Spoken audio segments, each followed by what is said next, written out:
Hello, Son of God, and my brother. This is your awakening. Say my mind, and you don't die. Give as you receive, and your release is certain. Today's teaching is the war against yourself. Do you not say that the opposite of frailty and weakness is sinlessness?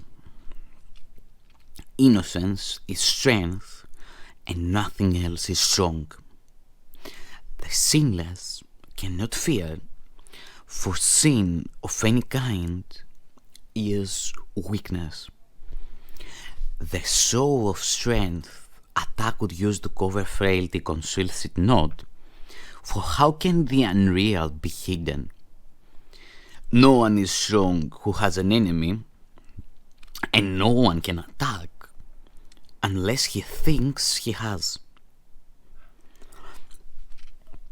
Belief in enemies is therefore the belief in weakness, and what is weak is not the will of God. Being opposed to it, it is God's enemy. God's enemy. And God is feared as an opposing will. How strange indeed becomes this war against yourself. You'll believe that everything you use for sin can hurt you and become your enemy. And you'll fight against it and try to weaken it because of this. And you'll think that you succeeded and attack again.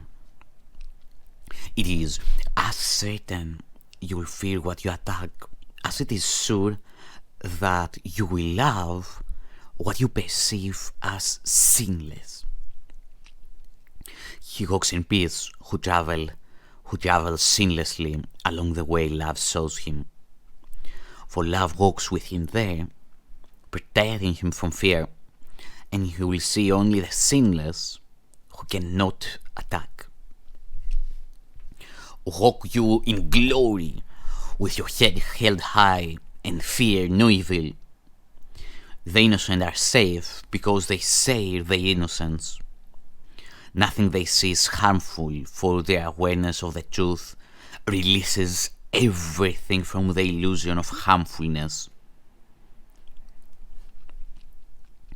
And what seemed harmful now starts shining in their innocence, released from sin and fear, and happily returned to love. They share the strength of love because they looked on innocence, and every error disappeared because they saw it not. Who looks for glory finds it where it is. Where could it be but in the innocent? Where could it be but in the innocent? Let not the little interferers pull you to littleness. There can be no attraction of guilt in innocence. Think what a happy world you walk, with truth beside you. Do not give up this goal of freedom for a little sigh of seeming sin, nor for a tiny steering, not for a tiny staring of guilt's attraction.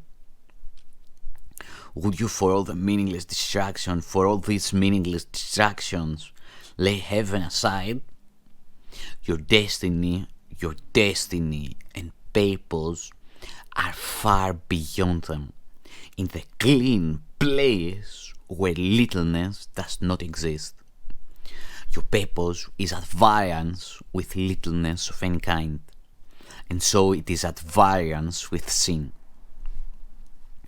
Let us not let littleness lead God's Son into temptation.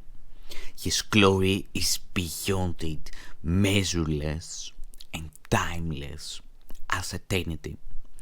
Do not let time intrude upon your sight of him.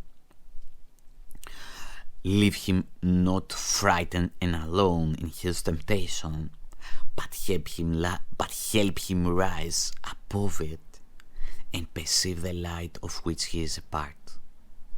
Your innocence will light the way to hills, and so is yours protected and kept in your awareness.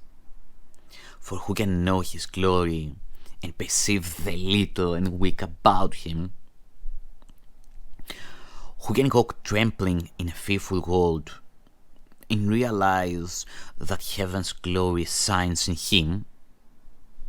Nothing around you but is part of you. Look on it lovingly and see the light of heaven in it. So will you come to understand all that is given you.